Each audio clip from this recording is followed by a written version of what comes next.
Welcome to the local supermarket. There are many pieces to the puzzle that make an operation like this tick. The store manager, the checkout chick, the butcher, but none more important than the trolley recovery officer. Meet Robbie Taylor.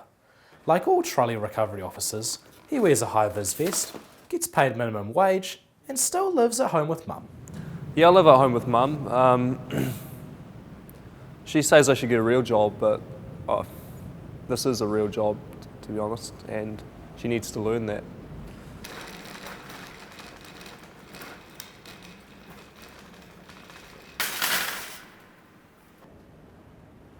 I love the sound of the trolley moving when it's got about 7 to 8 bags of groceries in. That sound of the trolley along the concrete is beautiful. You can just hear it in my head now. Whew.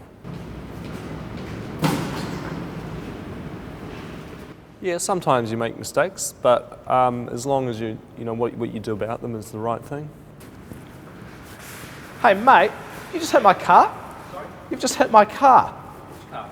That green car there, you've just whacked the fucking tow bar out of it, dick. That's just what happens, mate. I don't care, mate. You've got to pay for it. Oh, no, this is part of the job and sometimes accidents happen. Nah, it's not an accident. How can you have gone into the tow bar of my car? I don't know, it just happened. Mate, I'm calling your fucking manager. I guess my main focus is numbers. I mean, since I was a kid, numbers were like the number one thing that I have in life. I guess one of the really hard parts of being a store manager is the times where you have to balance these things. You know, you got your budgets, your finances, your overheads, your billables. It's a very complex sort of thing to look into, and definitely you've got to be the right person for the job.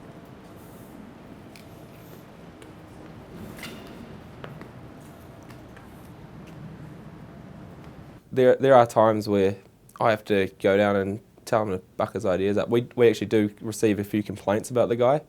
I don't personally know him that well, but I've seen him around the place. Well, they've got these new trolleys out that they imported about 34 from Britain last month, and they are smooth trolleys. I think they've got a few more ball bearings that you don't even know they're moving.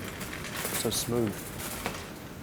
You get your lunchtime peak, your rush, where everyone comes to buy food, and that means you get the 1 o'clock trolley rush, really. So that's just picking up the trolleys after them. It sort of slows down around 4 p.m. And fewer trolleys, more baskets. I would never ever date a trolley boy. I wouldn't even talk to a trolley boy. That's Rebecca that works at the checkout. She's good looking. I'd like to take her to the movies. Yeah, he's been a bit weird. Like, he just kind of comes down and he sits down next to me really close, just all up in my space. I think he's actually trying to hit on me. Not too sure. I do like watching YouTube videos sometimes as well.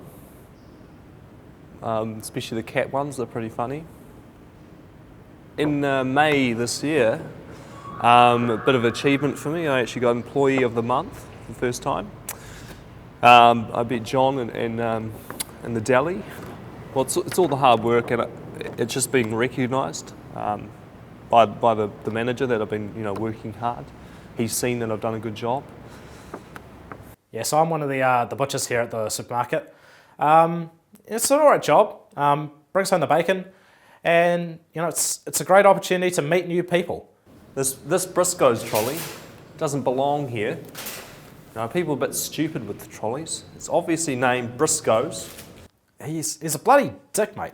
He's a bit odd, and he takes his job way too seriously.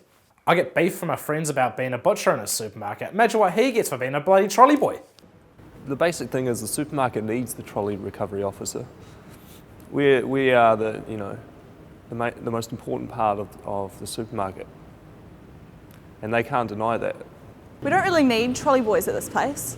People can just take them back themselves. It's really important that I do my job properly. If there's no trolleys for anyone to use, then they can't go shopping, and ultimately that means they can't get food and they die. Hey Robbie, how's it going? Have a seat. Good.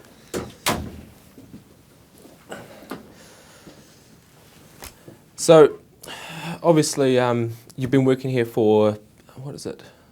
2 years. 2 years now, yep. So, so basically I'm just going to cut straight to the chase. I'm a man of numbers. I look at things from a numbers perspective. I do billables, accounts, and I try and balance out everything that works out around the shop here.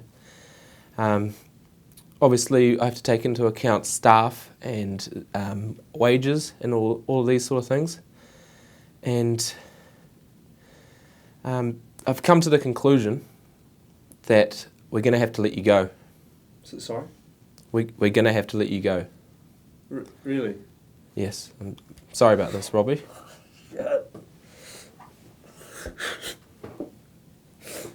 Oh, Mum's going to be annoyed.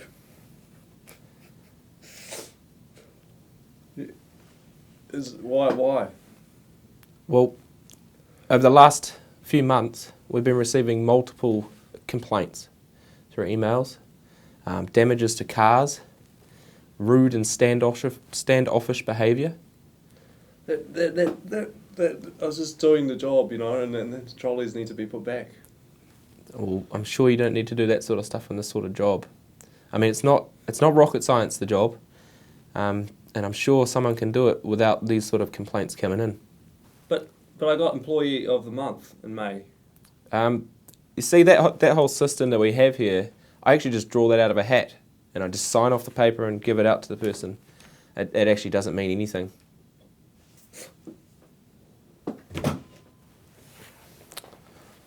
See you later, Robbie.